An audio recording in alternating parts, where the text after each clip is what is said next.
ये लड़की पढ़ाई में बहुत तेज है और हर बार स्कूल में टॉप करती है, इसलिए बड़ा होकर एक कामयाब आदमी बनना चाहती है। पर जब ये गुस्सा करती है तो अचानक से एक लाल पांडा में बदल जाती है। लेकिन लड़की के साथ ये पहली बार हुआ था, इसलिए वो बहुत ज्यादा डर गई थी और जोर जोर से चिल्लाने लगती है। पर इसकी हरकतों से इसके माँ बाप को इस पे शक होने लगता है। लेकिन जब वो खुद को शांत करती है तो वापस इंसान में बदल जाती है। और जब अगले दिन लड़की स्कूल जाती है तो घबराहट के कारण इसका पूंछ निकल जाता है, इसलिए ये छुपते हुए जैसे तैसे क्लास में जाती है। पर इसकी माँ शक होने के कारण इसका पीछा कर रही थी और जब ये अपनी माँ को देखती है तो पूरी तरह पांडा में बदल जाती है। लेकिन बच्चों के देखने से पहले ही लड़की वहाँ से भागने लगती है और पूरे रास्ते में तोड़ फोड़ करते हुए जैसे तैसे घर पहुँचती है। फिर कमरे में बैठकर रोने लगती है और जब इसकी माँ वहाँ आती है तो लड़की पूछती है, आखिर मुझे ये क्या हो रहा है। तब लड़की के पापा इन्हें घर के मंदिर में ले जाते हैं और औरत बताती है कि ये सब इनकी वजह से हो रहा है। ये सुनकर लड़की भगवान पर गुस्सा करने लगती है। लेकिन उसकी मॉम कहती है कि तुम जितना गुस्सा करोगी ये पांडा उतना ही स्ट्रांग होता जाएगा। जिसके बाद मलिन को एक अलग कमरे में सुलाया जाता है। ये सब होने के बाद मलिन अब टूट चुकी थी और बहुत रोती है। अगली सुबह भी मलिन काफी गुस्से में होती है क्योंकि ये चीज उसका पीछा नहीं छोड़ रही। तभी इसकी तीनों दोस्त इससे मिलने आती है, लेकिन ये मिलने से मना कर देती है। फिर भी वो तीनों जबरदस्ती अंदर आ जाती है। मलिन को इस हालत में देखकर ये डरने लगते हैं तो मलिन कहती है, घबराओ मत, मैं तुम्हें कोई नुकसान नहीं पहुंचाऊंगी। ये सुनकर वो तीनों रिलैक्स होते हैं और पूछते हैं कि ये सब कैसे और क्या हुआ। मलिन के सब कुछ बताने पर मरियम कहती है, तुम टेंशन मत लो, हम तीनों हर हाल में तुम्हारे दोस्त हैं, चाहे तुम्हें कुछ भी हो जाए। ये सुनकर मलिन काफी खुश होती है और तीनों से गले लगती है। मलिन को अच्छा महसूस होता है जिस कारण वो नॉर्मल हो जाती है और वो महसूस करती है कि मैं जब अपने दोस्तों के साथ होती हूँ तब मुझे गुस्सा भी आता है, तो फिर भी मैं पांडा में नहीं बदलती। ये सब होने के बाद मलिन को एहसास होता है कि अब वो पांडा पर कंट्रोल कर सकती है। जिसके बाद मरियम कहती है कि अब हम बड़े आसानी से 4 टाउन का कॉन्सर्ट देखने जा सकते हैं। फिर सब अपने अपने पेरेंट्स से परमिशन के लिए घर चले जाते हैं। जिसके बाद वो अपने मॉम डैड को अपने पांडा पर कंट्रोल के बारे में बताती है, जिस पर इसकी मॉम इसका टेस्ट लेने लगती है। जब भी मलिन को गुस्सा आता है तब मलिन अपने दोस्तों के बारे में सोचने लगती है, जिससे वो पांडा पर कंट्रोल पा लेती है। अब इसकी मॉम को भी मलिन पर यकीन हो जाता है। जिसके बाद मलिन 4 टाउन के कॉन्सर्ट में जाने की परमिशन मांगती है तो इसकी मॉम मना कर देती है, तो ये चुपचाप कमरे में सोने चली जाती है।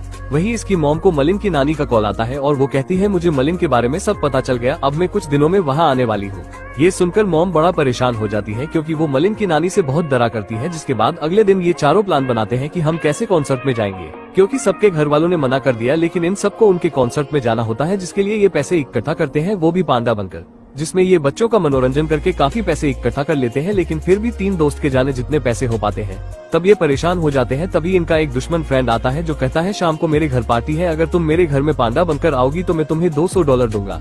वो मान जाता है। अब मलिन उस पार्टी में जाने लगती है अपने घर बहाना बनाकर, लेकिन तभी मलिन की नानी और कई बहनें आ जाती है जो मलिन को कहीं जाने नहीं देती। वही वहाँ सब मलिन का इंतजार कर रहे होते हैं। मलिन नींद का बहाना बनाकर अपने कमरे में जाती है और पीछे से भागकर उस पार्टी में आ जाती है जहाँ वो सभी का मनोरंजन करती है और खुशी खुशी चारों दोस्त ऊपर आराम कर रहे होते हैं।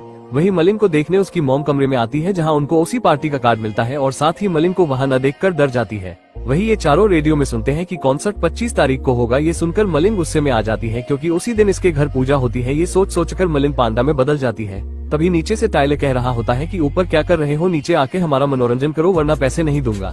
ये सुनकर मलिन को और गुस्सा आ जाता है और वो नीचे आकर उसे मारने ही वाली थी। तभी यहाँ उसकी मॉम आ जाती है। ये देखकर सभी बच्चे डर गए थे, जिस पर मॉम मलिन पर गुस्सा करती है और कहती है कि तुम तीनों ने मेरी बेटी को बिगाड़ दिया और अब तुम तीनों मेरी बेटी से कभी मत मिलना।